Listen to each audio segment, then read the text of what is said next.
E aí galera, a Zamba aqui na área de novo, e hoje eu queria abordar um tema. Eu imagino que vocês de fato existem, que vocês que estão aí do outro lado me escutando existem, e que vocês então têm uma vida, que vocês vão no super, que vocês trabalham, que vocês estudam, que vocês pagam contas, que vocês pedem iFood. Seja o que for, eu imagino que vocês existem.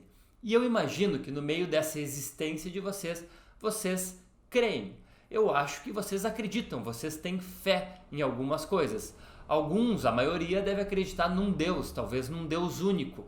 Talvez outros tenham fés diferentes. Mas eu imagino que a maioria tem algum tipo de fé, algum tipo de crença. Mas eu também imagino que tu tem, todo mundo, lá no fundo da tua mente, o fardo da ciência.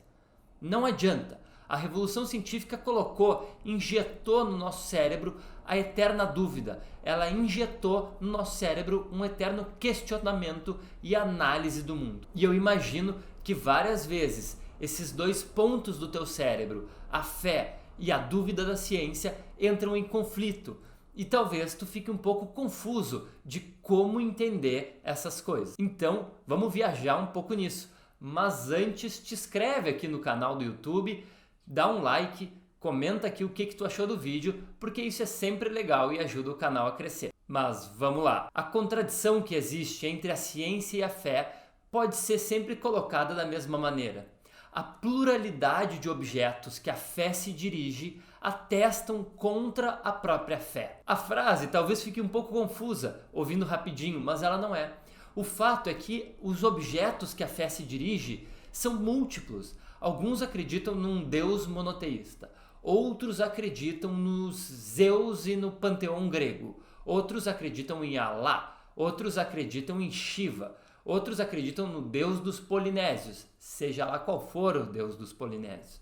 Mas a verdade é que parece existir tantos objetos que a fé se dirige quanto sociedades humanas. E não haveria problema se a fé não fosse um tanto quanto excludente. Porque, é claro, se existe somente um Deus e somente Ele é verdadeiro, não pode ser que existam vários outros. Não pode ser que exista Zeus, não pode ser que exista Shiva, não pode ser que existam vários desses deuses que outras sociedades professam. E da mesma maneira, se o panteão grego é o que realmente ordena o mundo e existe Zeus, Afrodite, Eros, se essa é a verdade, não pode ser verdade que existe só um Deus. Portanto, a pluralidade dos objetos de fé acaba levando a uma certa contradição na própria fé. Mas eu não estou aqui para acabar com a fé de ninguém, nem para tentar botar caraminhola na cabeça de ninguém. Não, longe de mim. Eu tô aqui para falar de um cara chamado Yuval Harari.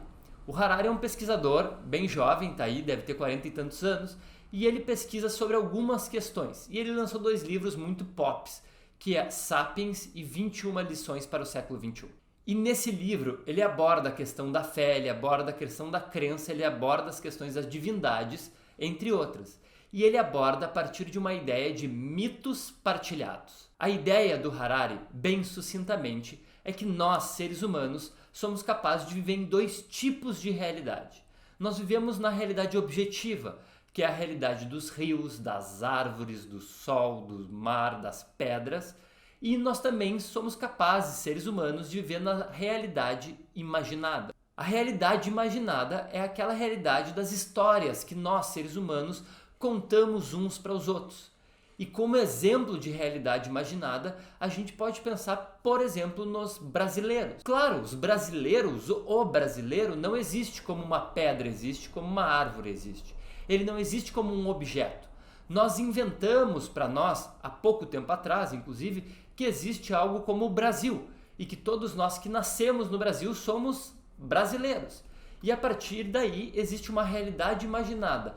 O brasileiro. Da mesma maneira, existem realidades imaginadas, diz o Harari, por exemplo, os cristãos, os judeus, os muçulmanos. O Harari não acredita que existe o cristianismo e o judaísmo, por exemplo, como existem árvores e pedras.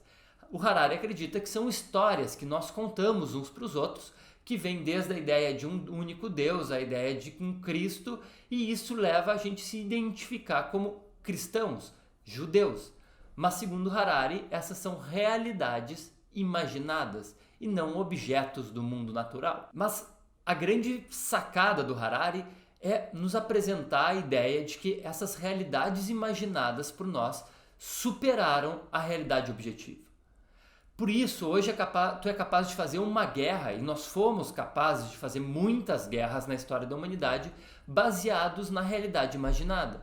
E por isso a França pôde sair em guerra contra a Alemanha, e a Alemanha pode sair em guerra contra boa parte do mundo, acreditando que os alemães eram uma raça superior. Além disso, a gente é capaz de proteger uma floresta como a floresta amazônica, ou destruir uma floresta como uma floresta amazônica, porque nós acreditamos que ela faz parte do Brasil, que nós somos os brasileiros e que nós podemos dispor sobre ela da maneira como nós quisermos. Por quê? Porque nós acreditamos na realidade imaginada brasileira. E assim a existência de animais, árvores e todo um ecossistema está na mão, digamos assim, dessa realidade imaginada. Mas acho eu que o que a gente tem que aprender com Harari é entender que as nossas fés, as nossas crenças, elas não são diminuídas porque nós entendemos elas como realidades imaginadas. Não, o contrário, elas até são aumentadas. Não é importante ou não é tão importante o objeto da fé. O importante é que essas realidades imaginadas nos permitiram construir coisas incríveis no mundo e também nos permitiram destruir algumas coisas que também eram incríveis. O que a gente vai fazer com o mundo daqui para frente está baseado nessas realidades imaginadas e como nós vamos imaginar esse nosso futuro e quem nós somos. É isso, galera. Essa foi a ideia. Foi mais um vídeo aí no canal do Azamba. Se curtiu, dá um like. Se achou legal, comenta. E, por favor, te inscreve no canal que sai mais vídeos. Até a próxima.